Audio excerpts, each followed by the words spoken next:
Hi today, all day. We have a great show for you on this Tuesday morning. Let's kick it off with pop star Carson is back, and he is covering all the busy headlines for us this morning.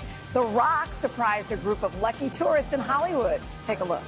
I haven't gotten a Carson Daily pop start in about a month. Oh, you're missing out. I mean, good morning. That was a heck of a month. Good month. Come on, it was not. Come on, utter those words. I've been feeding it. Let's get it. God bless you. Lots to get to today. This is great. This video I'm about to show you. Dwayne Johnson over the weekend, The Rock surprised a very lucky tour bus in his neighborhood. Have you seen this now? Oh, yeah. Filled with Hollywood sightseers. One of those tour buses, and he drives by. Take a look. There's a tour bus here. It always tours through my neighborhood. Hey, you guys know where I can find The Rock?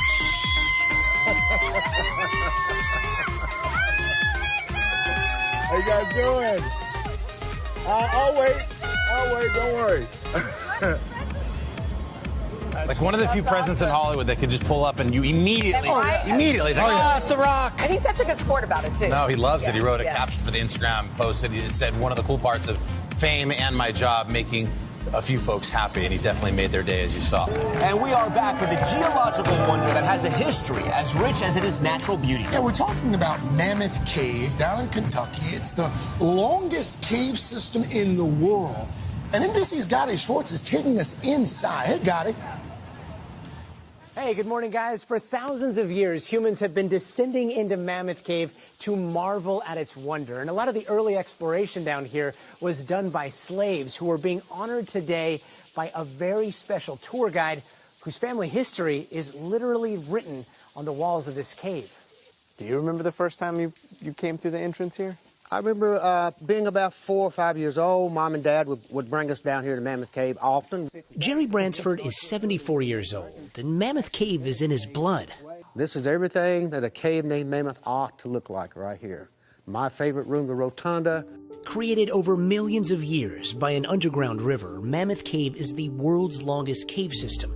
Over 400 miles mapped and potentially another 600 miles unexplored.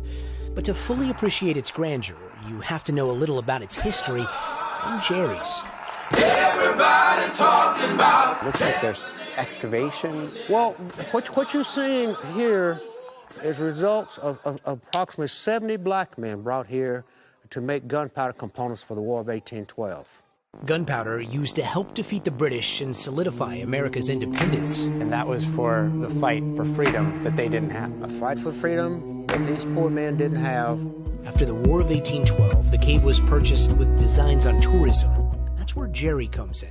How long has your family been connected to the cave? Well, we began in 1838, and we were here continuously till 1941. 1838 to 1941? Yes. Who was the first Bransford to work in the cave? Madison, my great-great-grandfather. So you're 5 generations down.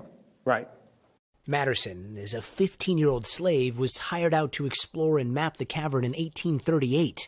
He became one of the 3 original slave guides of Mammoth Cave. They learned the tricks of the trade quite quickly. They became entertainers, explorers, and guides. They had jobs that were unique in America for people in slavery. On the surface, they were slaves, but when they would come down into the cave, they were guiding tours for world leaders. Absolutely. Once you got down in the cave and you knew the cave better than anybody, you were free. Molly Shower has been with the National Park Service for over 20 years. Her first job was as a guide for Mammoth Cave. So I've been to a lot of national parks, none quite like this. No, there's not. We always like to say we're 2 parks in one. We've got this beautiful surface area of the Green River Valley, but we also have the longest cave in the world, Mammoth Cave. The cave is a geological wonder, from the bottomless pit. Wow, that's hundreds of feet, easily. It is. To the winding way. Where are we right now?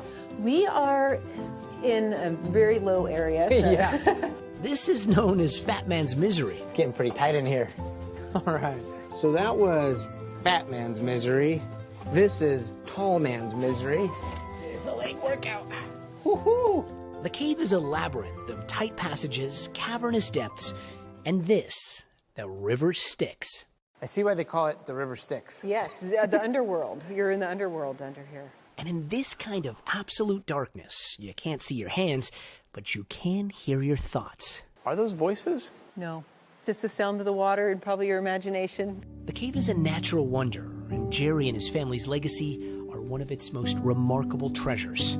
All around him, the name of his forefathers flicker on the walls, their history frozen in time by smoke and soot. So this is your great-great-grandfather? It's my great-great-grandfather. There's several places we can find his name, far out and deep down.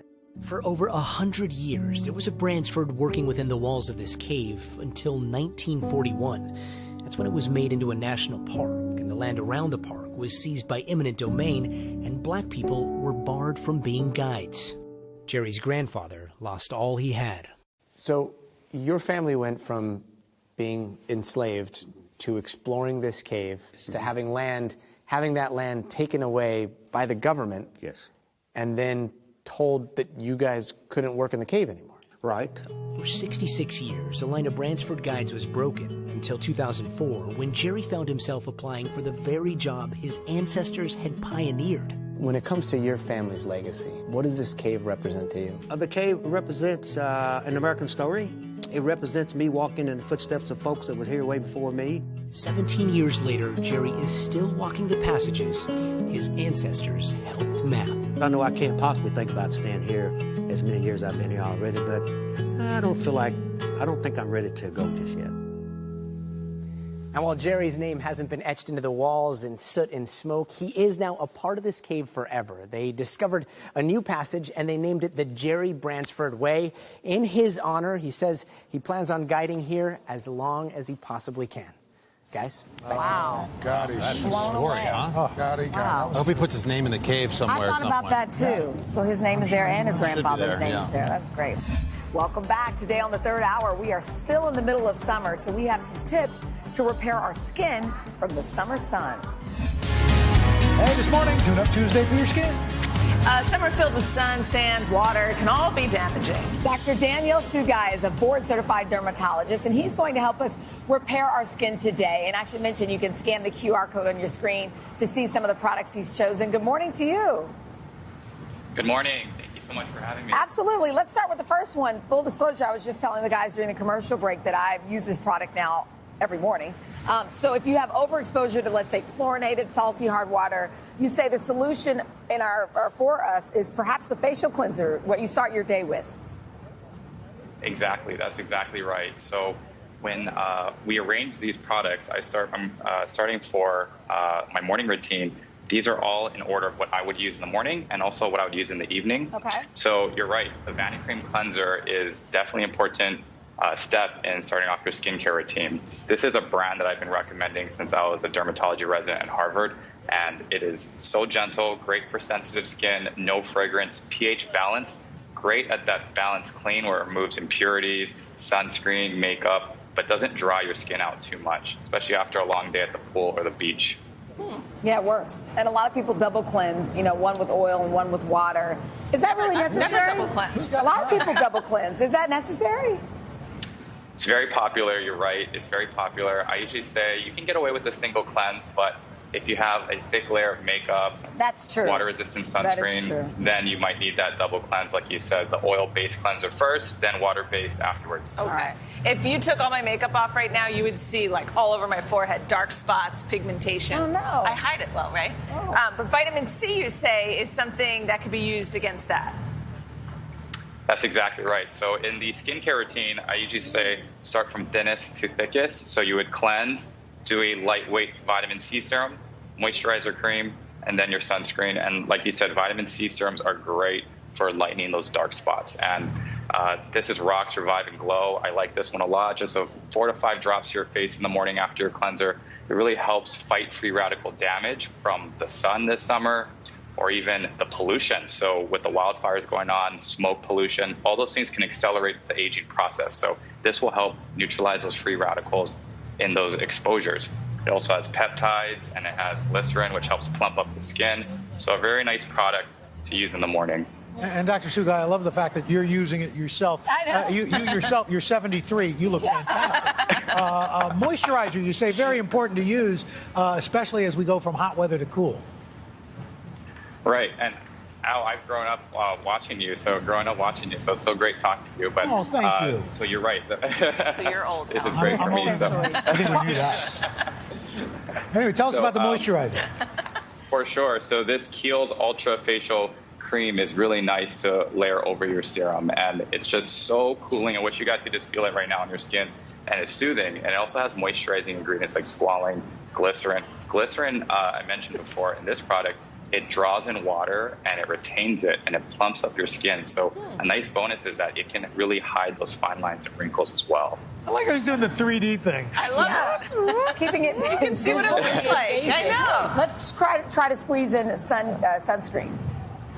For sure. Yep. That's my TikTok skills there with the in and out. So I'm at Dr. SPF on TikTok, and I like to talk about sunscreen. I'm at Dr. SPF. So sunscreen, as you guys know, it's very important to protect ourselves from UV radiation this summer that can lead to skin cancer or accelerate the aging process. A nice facial sunscreen is Coco Kind's Daily SPF 30.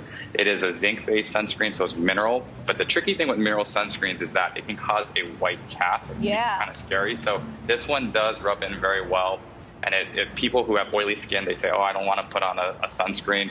This one has rice starch, so it does absorb excess oil. And it does have blue phytoplankton that will block also visible light from the sun.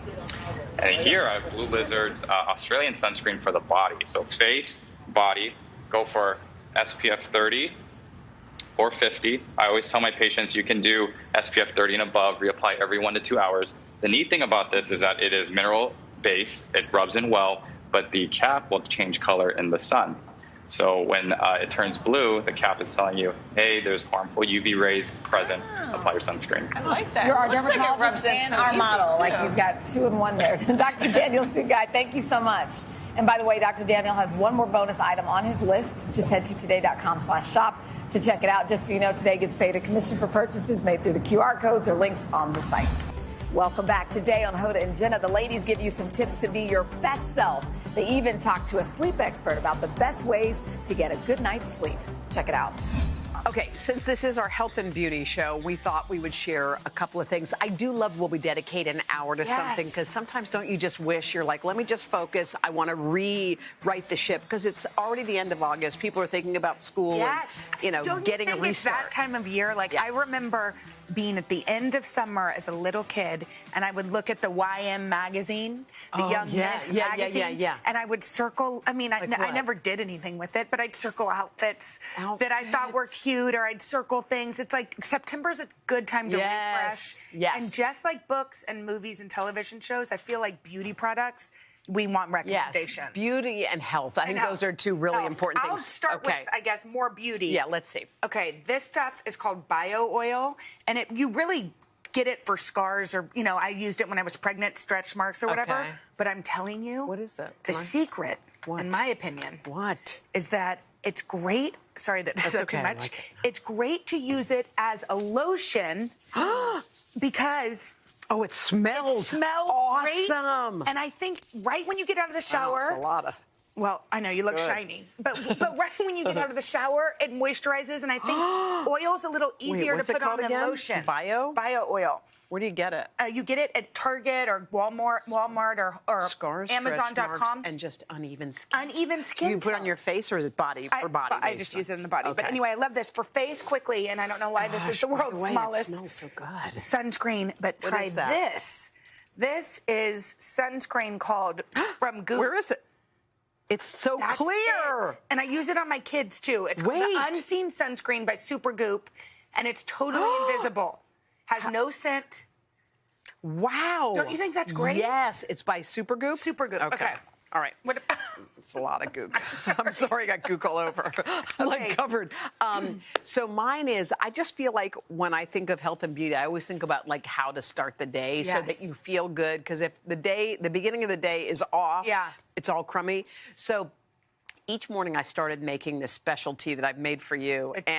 It's simple to make. It's easy as pie, but it's so good. So I always get up first thing. I open my eyes, I get a bottle of water, and I drink it down, the whole thing. You taught me that. And by the way, I have to tell you, if you were to ask me a couple of questions before I had the water and after, I feel like you have clarity, like your body hasn't had anything in its system. It gets your system going. Right, before the coffee or before the tea. Then after that cup, I make a tea. So I buy these frozen ginger cubes. They sell them at Trader Joe's or whatever. Okay. Those are them, those little things. And if you flip it over, which I didn't, they have little squares. So you just drop one in, you get a ginger lemon tea, and then you get a part of a lemon and just squeeze it in there, and then just mix, and then take honey and squirt it in there, mix it up.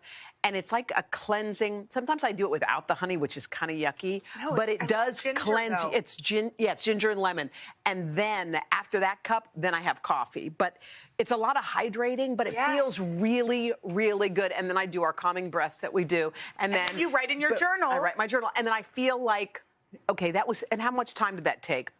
While the water's boiling, I always listen to something inspirational. Yeah. So I feel like, so while that's going, they have this, like there's 100 prayers in this one book. So, and they talk about grace and whatever. So I listen while it's boiling. When it's done boiling, I take my things out, I drink it. I think, like, I feel like all you need is, and that's all in 10 minutes. It's I'm changing my morning routine.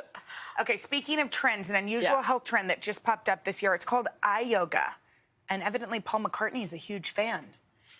He does exercises with his eyeballs. Apparently, he says that it leads to good vision. He learned this from a yogi years ago, and even in his 70s, y'all, he don't wear glasses. He doesn't need glasses. I want to know what his parents, how their vision was years ago. 20/20. I know, but I just like to know. Anyway, so here's how he does it. Okay. So you're supposed to sit with your head perfectly still, like looking straight ahead. Okay. And then look as far up as you can and count for the count of 3. 1, 2, 3. And then look all the way down. Down. Out. 1, 2, 3. And then sideways. It's hard to do it without moving your 2, cheeks. 3. You got to say just right. Pretend like your head is resting. Why is my Then the mouth other- opening? I don't know. Is You're yours putting on mascara. Okay. Anyway. All right. So Today.com did speak to an eye doctor who says it can't hurt and benefits of doing eye yoga are likely, but strangely, nobody has ever studied this before. It's very odd. I think it's interesting, We though. should study eye yoga. Yeah. All right. Anyway. All right. So if you want better health, any doctor will agree that a good night's sleep is essential, and often that's hard to come by, no matter what profession you're in. So, yeah. So we talked to an expert about how to maximize your sleep and how, but first we asked 4 of our staffers to share their last 60 minutes before bed to see if their nighttime routines could use improvement. I think they probably do. Take a look. Okay, it's about 6:30, just about an hour before bedtime for my 2 kids, Alex and Julia. Around this time, we're wrapping up dinner, and Alex is doing his homework. He's practicing reading. I'm sitting on the couch. My roommates are hanging out. I'm having a little dessert. It's 7:30 now. Time to get these 2 kids in bed. They're in their pajamas, and we usually like to end the day with the story. What's your favorite book to read before bed? 5-Minute Princess Story. Who is that? Tommy Tin. Ooh, Thomas the Train. Good choice. Okay, so it's 8 o'clock and I'm going to make some tea. I usually take a fish oil and a magnesium. It's probably an hour before we get into bed, and I hate to say it. We're just eating. Oh, it's takeout night though, so yum. It's an hour before my bedtime, and I'll dim the lights a little bit, watch some TV for about 45 minutes. This is around the time that I usually look over everything for the next day's show. And then I head to bed myself because it's an early wake-up call. I'm checking some emails, last minute emails. We're thinking about stuff that we didn't do, so we start doing them. It's almost bedtime. I'm laying down now. I have my eye mask on and my earplugs. I have the bright TV on, and I'm also watching TikToks at the same time. Good night, Kat.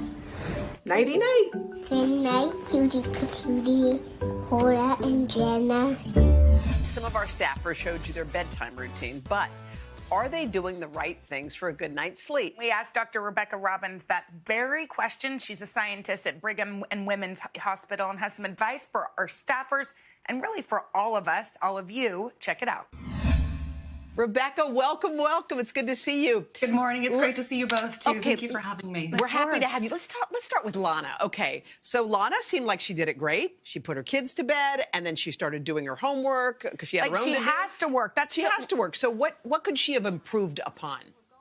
Well, a couple things I love about this bedtime routine are first and foremost the consistency. Yeah. She has a time that she knows. She's starting to get the kids ready for bed. And bedtime routines and consistent routines are crucial for all of us, but particularly our children. And before bedtime, we really want to pack those 60 minutes with things that are soothing and relaxing to us. So that, I think, is absolutely fantastic. Okay, now, is there a set time kids should be getting to bed? Yeah. I mean, different age kids, but let's say, school-age children in elementary school, how many hours of sleep a night should they be getting? By and large, children need as much sleep as they can get. More sleep helps supports their healthy development and a host of other positive outcomes. And one of the biggest gifts that we can give our children is keeping bedtimes consistent. Yeah. For children and parents. Consistency is really key because then our brains and our bodies start to understand when they're supposed to be tired and when we're supposed to be alert. We'll fall asleep faster if we keep our routines consistent. Good. All right, poor Sydney. No, I'm kidding. So Sydney has got her eye mask on as she was going to bed, putting her earplugs in. But she also hung with friends, which... Well, we love that, but she also had TikTok videos she confessed to. I think there's good and bad. Tell us. Right. There's good and bad here. So let's start with the good. Now, having dessert and finishing eating about 3 or 4 hours, it sounds like, before her bedtime is perfect. That's great for all of us to think about it, kind of starting to finish, being done with eating around that time. She's also socializing and chatting with friends, and that's fabulous, whether it's our family members, our spouse, our loved ones. You really want to think about happy memories here, really kind of stepping away from the day and really filling the evening with positive energy. Now, things that could be improved with her routine are the following. The use of bright television and at the same time TikTok is something that we could probably improve. And there are two things going on here. The first is the bright light of the television. And what that is doing is actually giving our brains a physiological cue like the sun. We go outside in the morning and we're energized. That bright light from the television is actually giving our brains a cue to become awake. Right. So perhaps you could think about doing the television watching a little bit earlier in the day. Now, the other aspect of her routine that could be improved when she's really close to bedtime is using social media and specifically TikTok, because there are so many beautiful videos and images on those platforms that it's activating all the wrong parts of the brain when we're trying to be powering down exactly those parts. We want to run through thinking about the soothing things that she could do, maybe some meditation or imagery or slipping into sleep. Rebecca, we just have a couple of seconds left. We wanted to get through the rest. Yeah, so Channing, yes or no? Yeah. Channing, she drinks tea, which I think is probably good. Tea is a great thing to do before bedtime, especially if you have a little bit of a sweet tooth and you're inclined to maybe reach for some sweets too close to bedtime. Having a tea instead is a great substitute. Okay, what about Rena? We love her. A lot of people feel this way. They have to work. They realize that their day isn't over. Yeah. So she ate late, but then she was... Yeah, so she had to eat at some point, and then she's also in bed working. Thoughts on that? Two things here going on. So when we eat dinner too close to bedtime, within that hour, we're really the body's going to be digesting. We're going to try to be powering down. So having dinner as early in the night as possible is one thing you could improve on. Now, the second piece is emailing from bed. We really want to keep our beds a special place. It's where we sleep. It's where we relax and get all of our technology out of the bed and out of the bedroom, ideally. All right. Well, thank you so much. We appreciate it, Rebecca. All right, we needed that. Some good advice there. And for more tips on how to get a better night's sleep, you can go to today.com/sleep. Hey, thanks for watching our YouTube channel. Find your favorite recipes, celebrity interviews, uplifting stories, shop our favorite deals, and so much more with the Today app. Download it now.